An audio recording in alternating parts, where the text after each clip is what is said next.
Your fleet is 3 days from our border. You call it a training exercise.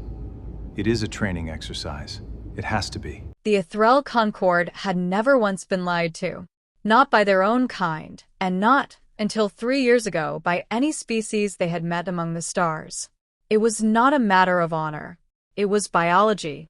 Every Ithrel carried a tell gland beneath the throat, a ridge of pale scales that flushed violet the instant its owner spoke anything false. It could not be trained away, hidden, or suppressed. Deception simply did not exist as a possibility for them, the same way a fish does not consider walking. So when Ambassador Daniel Voss sat down across from Emissary Korr'Vashan aboard the neutral station Halcyon Reach, the Ithrel had no reason to expect anything but truth. "Your fleet is 3 days from our border," Korr'Vashan said, the scales at his throat calm and gray. "You call it a training exercise." "It is a training exercise," Voss said. The scales stayed gray. Voss's pulse did not spike. His hands did not shift. To the Ithrel's senses, trained across 10,000 years of never once being deceived, the human's words carried the unmistakable texture of truth. They were, in fact, a lie. Voss had been briefed 2 hours before the meeting, in a cramped side room that smelled of recycled air and cold coffee. "The fleet is not a training exercise," Colonel Ansa had told him, sliding a data slate across the table. "It's a response to Ithrel warships massing near the Korr'Vashan Strait. Command wants them to believe it's routine. If they think we're posturing for war, they'll strike first. Their doctrine says strike first, ask later. And if I tell them the truth? Then in 6 hours they hit Korr'Vashan with everything they have, because a defensive fleet reads as an attack fleet to a species that's never had to guess anyone's intentions before." Ansa had looked at him for a long moment. "You're the only one who can sit across from that thing and say something false and have it work. That's the whole reason you're in this chair, Daniel. Not your rank, not your Ithrel. Your face doesn't leak." Voss had said nothing. He had spent 11 years as a poker dealer before the war, and 4 more testifying in trials where the truth would have gotten good people killed. He knew exactly what his face could and could not do. "It's a training exercise," Ansa said again, quieter. "Say it like you believe it, because you have to." Back in the meeting room, Korr'Vashan tilted his long head, the throat scales still resting in patient gray.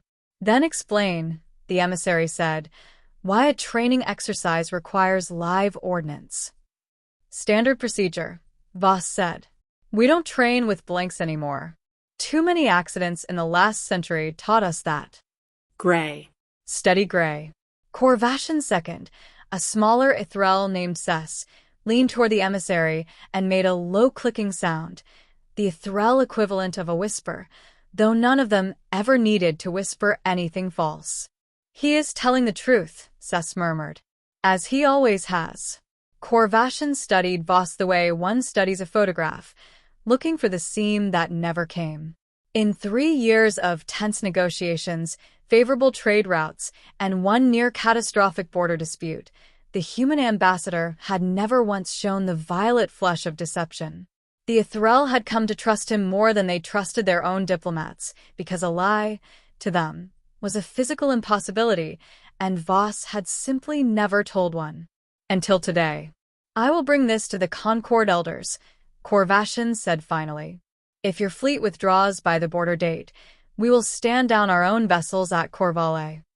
"Agreed," Voss said. Gray. Steady gray. The emissary rose, robes shifting like water, and paused at the door. "Ambassador, in 3 years, I have never once doubted a word from your mouth. I find that I trust you more than I trust my own counsel." "I know," Voss said. And that, at least, was true. The fleet withdrew 4 days later. So did the Ithrel vessels at Korr'Vashan. No shots were fired. No war began. Colonel Ansa called it the quietest crisis in a decade, filed it, and moved on to the next one. Voss did not move on so easily. He sat alone that night in his quarters aboard Halcyon Reach, replaying the shape of Korr'Vashan's trust, earned across 3 years of honesty, spent in a single afternoon on a lie that had, in the end, saved every life on both sides of that border. He thought about what it meant that his species was the only one in known space that could do what he had just done. Not because humans were dishonest by nature. Most weren't, not really, but because they were the only ones capable of choosing, in any given moment, whether the truth would help or hurt. The Ithrel could not choose. Their bodies decided for them. Gland and pulse and flush, honest to a fault, defenseless against anyone willing to shape the truth into something more survivable. It should have felt like a victory. It mostly felt like a debt. 6 months later, Korr'Vashan requested a private audience. No aides, no data slates, just the two of them in the same small room where it had started. "The elders have asked me a question I cannot answer," the emissary said. "They want to know if humans can choose not to tell the truth. Our scholars found the concept in your old texts. They call it lying." The throat scales, for the first time in Voss's memory, flickered, not violet, but something uncertain, a color the Ithrel had no name for. "I told them it was impossible, that in 3 years, you had never once." He stopped. Voss met his eyes and said nothing for a long moment, weighing 11 years of dealing cards, for years of testimony, and one afternoon that had cost him more than any of it. "Ask me again," Voss said quietly, "and I'll tell you the truth this time, whatever it costs us." Korr'Vashan's scales stayed still, waiting. "Yes," Voss said. "We can lie. I lied to you 6 months ago about that fleet. It wasn't training. It was war, one wrong word away from happening, and I was the only one in that room capable of stopping it with a sentence that wasn't true." The silence stretched long enough that Voss braced for the treaty to end right there, 3 years of trust collapsing under the weight of one honest confession. Instead, Korr'Vashan's scales shifted slowly to a pale, steady gold, a color reserved, Voss would later learn, for something the Ithrel language translated roughly as grief, mixed with gratitude. "Then you carried a burden none of us can imagine," the emissary said. "To hold a falsehood in your mouth, knowing what it costs you, and to spend it only when it saves lives instead of taking them." He rose, robes trailing like water again. "That is not deception, Ambassador. That is the loneliest kind of honesty there is." Voss did not correct him. He simply nodded, and for the first time in 6 months, let himself believe that the debt was finally paid.